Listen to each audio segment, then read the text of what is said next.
رسوله الكريم أما بعد الحمدللہ اللہ کا فضل ہوا احسان ہوا کہ اللہ رب العالمین نے ہمیں 18واں سپارہ مکمل سنانے کی اور آپ تمام حضرات کو سماعت کرنے کے اللہ نے توفیق عطا فرمائی۔ سورۃ المؤمنون مکیہ۔ اللہ کریم اس سورت کی ابتدا سے بتلا رہے ہیں مومنوں کی شان کیا ہے، مومن کسے کہتے ہیں اور مومن کا کردار کیا ہے اس دنیا میں۔ فرمایا الذین هم فی صلاتهم خاشعون والذین هم عن اللغو معرضون والذین هم للزکاة فاعلون والذین هم لفروجهم حافظون إلا على أزواجهم أو ما ملكت أيمانهم فإنهم غير ملومين فمن ابتغى وراء ذلك فأولئك هم العادون۔ اللہ بتلاتے ہیں مومن جو فلاح پائے گا، کامیابی پر گامزن ہوگا، وہی ہے مومن جو صلاۃ کی پابندی کرے گا، نماز کو خشوع خضوع کے ساتھ، ادب اور احترام کے ساتھ، سکون کے ساتھ، اہتمام کے ساتھ ادا کرے گا، اور لغو باتوں سے، فضول باتوں سے ہمیشہ اجتناب کرے گا، اپنے آپ کو بھی بچائے گا، دوسرے کو بھی بچائے گا۔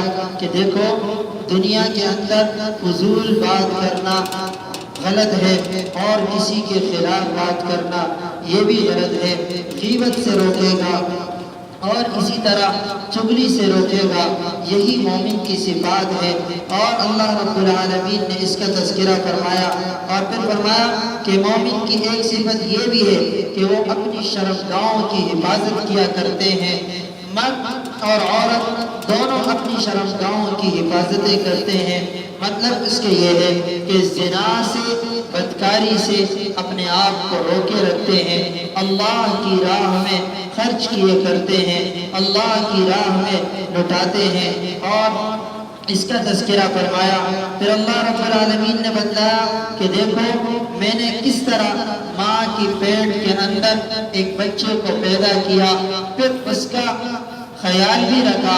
یہ نہیں ہے کہ بس چھوڑ دیا، بلکہ اس کی تربیت ماں کی پیٹ کے اندر کس طرح کی ہے۔ ثم خلقنا النطفة علقة فخلقنا العلقة مضغة۔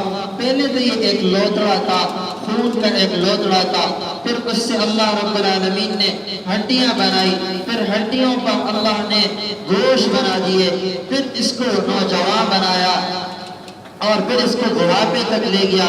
اور یہ ساری کی ساری زندگی دینے والی ذات ایک اللہ ہی ہے۔ فتبارک اللہ احسن الخالقین۔ کیا اللہ کی شان ہے، اللہ نے کس طرح عیب سے پاک کر کے بندے کو پیدا کیا۔ اس کے پیدا کرنے میں اللہ نے کسی سے مدد نہیں لی، اس کے پیدا کرنے میں اللہ نے کسی سے مشورہ نہیں لیا، بلکہ اسے پالا بھی ماں کے پیٹ میں ایک اللہ نے، اور ماں کے پیٹ سے باہر لانے والا بھی ایک اللہ ہے۔ اس کا تذکرہ فرمایا اور اس کے بعد بتایا کہ دیکھو میں نے ان بندوں کے لیے کس طرح اس زمین کے اندر پھل وغیرہ پیدا کیے ہیں تاکہ یہ اسے کھائیں، سبزیاں کھائیں، پھل کھائیں گے تو اس سے ان کی غذا بھی بن جائے گی، ان کو طاقت بھی ملے گی، توانائی بھی حاصل ہوگی۔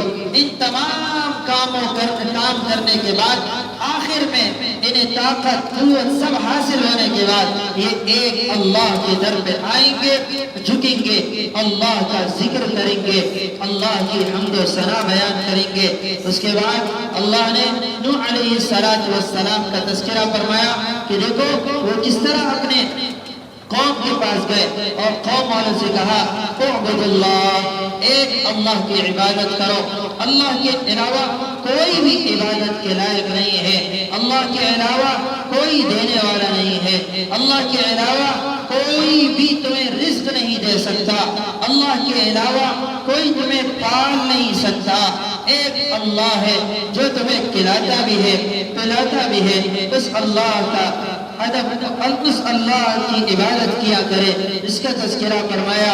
اور پھر جب ان کی قوم نے انہیں جھٹلایا، ایمان نہیں لائے، اللہ رب العالمین نے انہیں تباہ و برباد کر دیا۔ اس کا تذکرہ فرمایا۔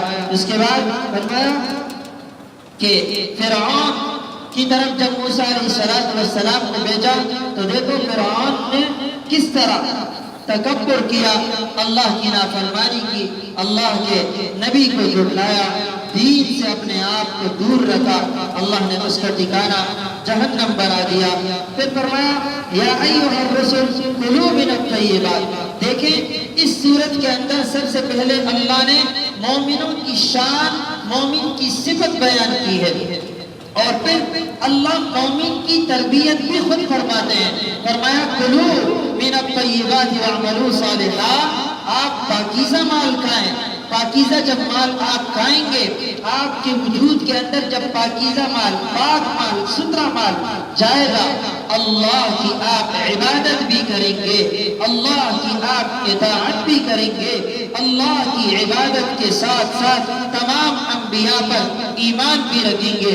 فرمایا وَاعْمَلُوا صَالِحًا اِنِّي بِمَا تَعْمَلُونَ عَلِيمٌ، اور فرمایا کہ اپنے اندر تقوی اختیار کرنا، تقوی سے ادھر ادھر مت جانا، میرا ڈر، میرا خوف اپنے دل و دماغ میں بٹھا لینا، اس لیے کہ تمہاری کامیابی اسی کے اندر ہے، تمہاری کامرانی اسی کے اندر ہے۔ جب آپ کے دلوں میں تقوی ہوگا، میرا خوف ہوگا، پھر آپ کامیاب بھی ہوں گے۔ اس کا تذکرہ فرمایا، اور اس کے بعد فرمایا کہ قیامت کا دن ہوگا۔ کس طرح قیامت کا دن اللہ رب العالمین نے برپا کرنا ہے؟ سارے لوگ ایک دوسرے کو چھوڑ دیں گے، سارے لوگ ایک دوسرے کو بھول جائیں گے، لیکن ہاں اللہ بتلاتے ہیں فَمَنْ ثَقُلَتْ مَوَازِينُهُ فَأُولَٰئِكَ هُمُ الْمُفْلِحُونَ، جو نیک اعمال لائے گا، جس نے دنیا میں میری شان سے، میری مرضی کے مطابق زندگی گزاری ہے، آج کے دن میں اس کے چہرے کو سفید تر و تازہ رکھوں گا، اس کا چہرہ چودھویں کے چاند سے بھی زیادہ چمکے گا۔ اور ہاں وَمَنْ ثَقُلَتْ مَوَازِينُهُ فَأُولَٰئِكَ الَّذِينَ خَسِرُوا أَنفُسَهُمْ فِي جَهَنَّمَ خَالِدُونَ، آج کے دن ان کا بھی فیصلہ ہوگا جنہوں نے دنیا کے اندر اللہ کی نافرمانی کی، اللہ کے نبیوں کو جھٹلایا، اللہ کی تمام باتوں سے انکار کیا۔ اللہ فرماتے ہیں جو آمنا وصدقنا کریں گے، دنیا میں ایمان لائیں گے مجھ پر، میں انہیں آج کے دن فلاح نصیب کروں گا، جنت ان کا ٹھکانہ ہوگا۔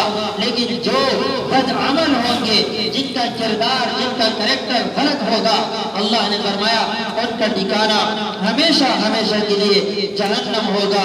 اور پھر اللہ رب العالمین نے فرمایا دیکھو میں رب ہوں نا، مجھ سے دعا مانگو، مجھ سے اپنی مغفرت طلب کرو، میں آپ کی مغفرت بھی فرماؤں گا اور میں آپ پر رحم بھی کروں گا جب آپ مجھ سے مانگو گے۔ اللہ فرماتے ہیں میں آپ کے لیے آسانیاں پیدا کروں گا، لیکن ہاں جس دن تم غیر اللہ کے سامنے جھکنے لگ گئے، جس دن آپ غیروں سے مدد مانگنے لگ گئے، یاد رکھنا یہ زمین تمہارے لیے تنگ کر دوں گا۔ تم اس زمین میں جس سے بھی مدد مانگنا چاہو گے، کوئی تمہارا مددگار نہیں ہوگا۔ اور فرمایا لا برہان لہ بہ ومن یدع اللہ مع اللہ الہا آخر لا برہان لہ بہ فإنما حسابہ عند ربہ۔ ایک اللہ کی طرف لوٹ آؤ، ایک اللہ کی طرف لوٹ آؤ گے، اللہ آپ کو فلاح نصیب کریں گے۔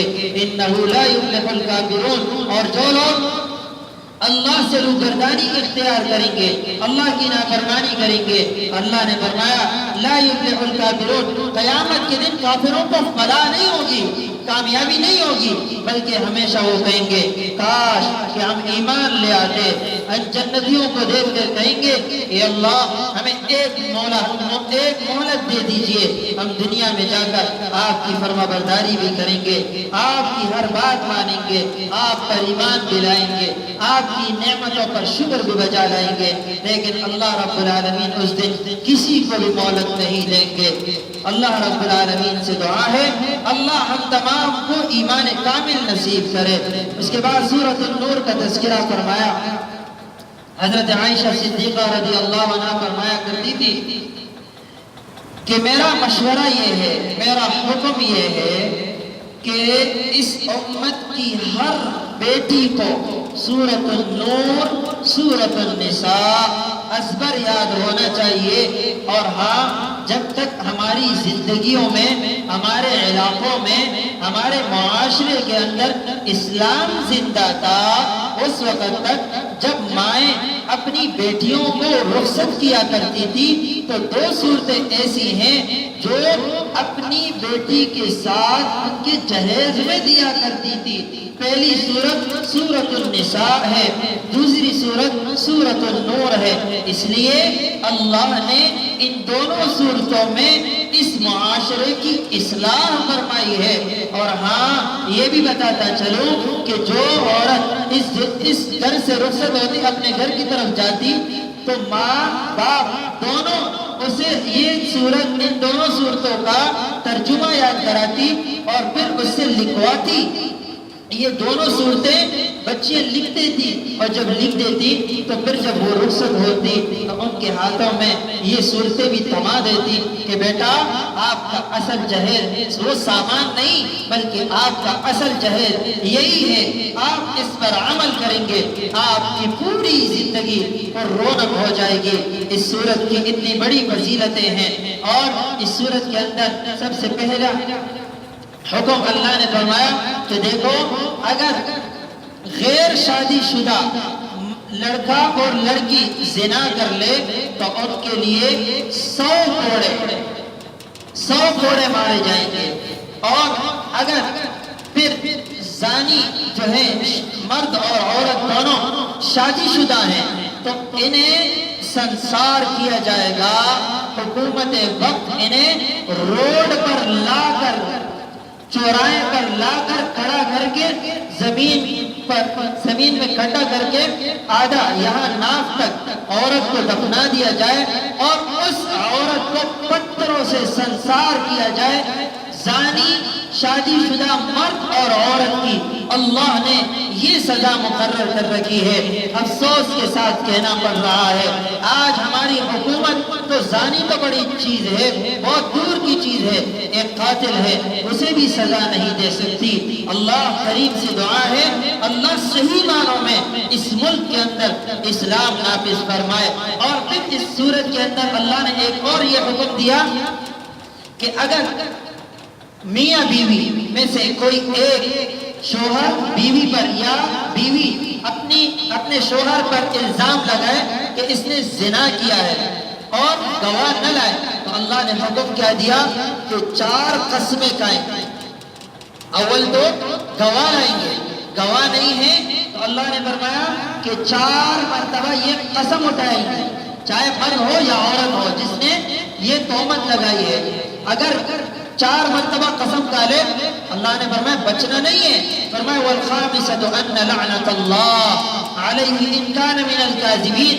میں آج 5ویں جو قسم کھاؤں گی، اس کا مطلب یہ ہے اگر میں اپنی اس بات پر جھوٹی ہوئی تو اللہ کی لعنت ہو مجھ پر، یہ 5ویں قسم ہوگی۔ اور پھر فرمایا کہ جو شخص وَالْخَامِسَةَ أَنَّ غَضَبَ اللَّهِ عَلَيْهَا إِن كَانَ مِنَ الصَّادِقِينَ۔ اللہ کا فیصلہ بڑا سخت ہے میرے عزیزوں، جب بندہ اس طرح کر لے گا پھر وہ اس کی بات مانی جائے گی، لیکن حکم یہ ہے کہ آپ سب سے پہلے گواہ لائیں، گواہ نہیں ہوگی تو آپ کی بات نہیں مانی جائے گی۔ ہاں، یہ قسمیں ہیں، اس کے ساتھ آپ کی بات مانی جائے گی۔ پھر اللہ نے تذکرہ واقعہ عفق کے بارے میں فرمایا کہ جب میری اور آپ کی ماں اما عائشہ صدیقہ بنت صدیق رضی اللہ عنہ، ان پر منافقین نے تہمت لگائی کہ انہوں نے العیاذ باللہ کی زنا کیا ہے، منہ کالا کیا ہے، تو تمام اس میں سے بڑے بڑے اکابر صحابہ بھی تھے کہ جنہوں نے یہ تصدیق کر لی تھی، لیکن اللہ نے انہیں معاف فرما دیا تھا، ہم انہیں کچھ نہیں کہہ سکتے۔ پھر یہ ہوا کہ آقا علیہ السلام تک یہ خبر جب پہنچی تو حضرت عائشہ صدیقہ رضی اللہ عنہ جب اپنے گھر گئی تو بڑے پریشان تھے، اجازت چاہیے، حضور علیہ السلام نے بات نہیں کی۔ جب اجازت چاہیے کہ چلو میں اپنے والدین کے گھر چلی جاتی ہوں، جب گئی تو وہاں جا کر پتہ چلا کہ اس طرح کا الزام ہے۔ مصطح جو تھی وہ ان کے ساتھ یہ ایک مرتبہ کہیں قضاء حاجت کے لیے جا رہی تھی، تو ان کے جو پیر تھا وہ پھسل گیا، تو زبان سے فوراً نکلا ہائے ہلاکت ہو تیرے لیے مصطح۔ اپنے بیٹے کو کیا کیا؟ بددعا دی، یعنی ہلاکت ہو۔ تو فوراً حضرت عائشہ کہنے لگی کیوں آپ ایسے کہتی ہیں؟ تو کہنے لگی یہی تو ہے میرے بیٹے نے تم پر اس طرح کا الزام لگایا ہے۔ تو فرمایا فوراً حضرت عائشہ صدیقہ رضی اللہ عنہ کمرے میں گئی اور سجدے میں گر گئی۔ اللہ کے پاس تمام صحابہ موجود ہیں اور خصوصاً حضرت علی رضی اللہ عنہ کہنے لگے یا رسول اللہ آپ کے پاس تو عورتوں کی کمی نہیں ہے، یا رسول اللہ آپ کے پاس تو عورتوں کی کمی نہیں ہے، آپ طلاق دے دیں کسی اور سے شادی کر لیں۔ لیکن سبحان اللہ یہاں ایک مرتبہ پھر حضرت عمر فاروق رضی اللہ عنہ امیر المؤمنین پھر کھڑے ہوئے، کہنے لگے یا رسول اللہ میں آپ سے سوال کرتا ہوں، یہ بتلا دیجئے کہ آپ کے بستر پر حضرت عائشہ کو لانے والا کون؟ حضور علیہ السلام فرمانے لگے اللہ ہے، اللہ نے ہی مجھے مشورہ دیا تھا کہ آپ عائشہ سے شادی کر لیں۔ فوراً اللہ اکبر کا نعرہ لگایا اور حضرت فاروق اعظم کہنے لگے اے لوگوں یاد رکھنا جو رب حضور علیہ السلام کے بستر پر عائشہ کو لا سکتا ہے، اللہ رب العالمین محمد عربی کے پاک وجود کے ساتھ ناپاک وجود کبھی بھی شامل نہیں کر سکتا۔ اللہ نے آیت اتار دی سبحانک ھذا بہتان عظیم، یہ سارے منافق ہیں، اے پیغمبر سارے منافق ہیں، میری عائشہ تو بڑی پاک دامن ہے، اے میرے پیغمبر میری عائشہ تو بڑی پاک دامن ہے، جاؤ اور اسے یہ خوشخبری دے دو۔ سبحان اللہ پیغمبر علیہ السلام دوڑتے ہوئے آئے، ساتھ میں ابو بکر صدیق بھی ہیں، آئے اور کہنے لگے کہ اے عائشہ اللہ نے تمہاری برات کا اعلان کر دیا۔ حضرت عائشہ نے کہا اے محمد عربی آپ نے بڑی دیر کر دی، میں آپ کا خیر مقدم نہیں کروں گی، میں آپ کا شکر ادا نہیں کروں گی۔ فوراً گئی سجدے میں گری اور کہا اے اللہ تیرا شکر ہے، اے اللہ تو نے میری پاک دامنی کی گواہی دی ہے۔ سبحان اللہ ایسے ہوا کرتے ہیں، آپ کو مشکل آئے اللہ کے پاس جائیں، اللہ کے لیے اللہ کے سامنے جھک کر تو دیکھیں۔ حضرت عائشہ نے دعا کی، سجدے میں گڑ گڑا رہی ہے، اللہ نے دعا قبول فرمائی، لیکن اللہ نے ہمیشہ قرآن میں ہمیشہ کے لیے حضرت عائشہ کے اس واقعے کو زندہ اور صحیح سالم کر دیا۔ اس کے بعد اللہ نے اس کا تذکرہ فرمایا کہ اللہ خبیث مرد کے لیے خبیث عورت کو بناتی ہے، اللہ رب العالمین نے خبیث مرد کے لیے خبیث عورت کو چنا ہے۔ خبیث مرد ہوگا ناپاک ہوگا، ذلیل ہوگا، شرابی ہوگا، گنہگار ہوگا، بدکار ہوگا، اس کے ساتھ اس کی عورت بھی بدکار ہوگی۔ والطیبات للطیبین والطیبون للطیبات، پاک مرد پاک عورت کے لیے، پاک عورت پاک مرد کے لیے اللہ رب العالمین نے پیدا فرمائے ہیں۔ لہم مغفرۃ و رزق کریم، میرے اللہ کا قانون ہے، اللہ رب العالمین بڑے کریم ہے، اللہ رب العالمین بڑے رحیم ہے۔ پھر اللہ نے اس کا تذکرہ فرمایا اور فرمایا اللہ نور السماوات والارض، آسمان اور زمین کی نورانیت ایک اللہ کی ہے، اللہ نور ہے، اللہ کی نورانیت ہے۔ اور اس کے ساتھ فرمایا فی بیوت اذن اللہ ان ترفع ویذکر فیہا اسمہ یسبح لہ فیہا بالغدو والآصال۔ تمہیں نہ بتلاؤں دنیا کا قیمتی ترین بندہ کون ہے، دنیا کے اندر دانشور کون ہے، دور اندیش کون ہے؟ اللہ رب العالمین فرماتے ہیں رجال لا تلہیہم تجارہ، وہ تجارت بھی کرتے ہیں، بیع و شراء بھی کرتے ہیں، لیکن ساتھ میں عن ذکر اللہ، اللہ کا ذکر بھی بجا لاتے ہیں، وَإِقَامِ الصَّلَاةِ، اللہ کے لیے نمازیں بھی ادا کرتے ہیں، وَإِيتَاءِ الزَّكَاةِ، زکوٰۃ بھی ادا کرتے ہیں۔ فرمایا یہ وہ لوگ ہیں جو دنیا میں اللہ کے لیے زندگی بسر کرتے ہیں، کل قیامت کا دن ہوگا ان کے دل میں رائی کے برابر بھی خوف نہیں ہوگا، کوئی رائی کے برابر بھی ان میں سے کوئی غمزدہ نہیں ہوگا۔ اللہ یرزق من یشاء بغیر حساب. جو لوگ کاروبار کو چھوڑ کر نماز کے لیے آتے ہیں, حی علی الصلاۃ حی علی الفلاح کی صدا آئی, کاروبار کو ایک طرف چھوڑ دیا, فوراً اللہ کے حضور پیش ہوئے. اللہ نے فرمایا واللہ یرزق من یشاء, آج کے دن میں ان لوگوں کے ساتھ رزق کا وعدہ کرتا ہوں, اور اللہ اس جگہ سے رزق عطا فرماتے ہیں جو بندے کے وہم و گمان میں بھی نہیں ہوتا. اور اللہ رب العالمین نے اسی طرح سورۃ النور کے اندر یہ ساری اصلاحی معاشرے کے ساتھ اصلاح فرمائی ہے, اور آخر میں فرمایا کہ دیکھو الا ان للہ ما فی السماوات والارض, اللہ کی شان ہے کہ اللہ جس صورت کی ابتدا اپنی توحید و رسالت اور حکم خداوندی سے کرتے ہیں, یقیناً اس صورت کی انتہا اللہ اپنی وحدانیت سے کرتے ہیں. فرمایا اللہ رب العالمین ہر چیز پر قادر ہے, اللہ کی بادشاہت اکیلے بادشاہت ہے, اس کے ساتھ کوئی بھی بادشاہ نہیں, کوئی مشورہ کرنے والا نہیں. اللہ بغیر کسی سے مشورے لیے اللہ حکم فرماتے ہیں, اور اللہ رب العالمین اسی طرح قیامت برپا کریں گے. اللہ سے دعا ہے جو کہا سنا اللہ اس پر عمل کرنے کی توفیق عطا فرمائے. سبحانک لا علم لنا الا ما علمتنا انك انت العليم الحكيم. سبحانك اللهم وبحمدك اشهد ان لا اله الا انت استغفرك واتوب اليك. سبحان ربك رب العزة عما يصفون وسلام على المرسلين والحمد لله.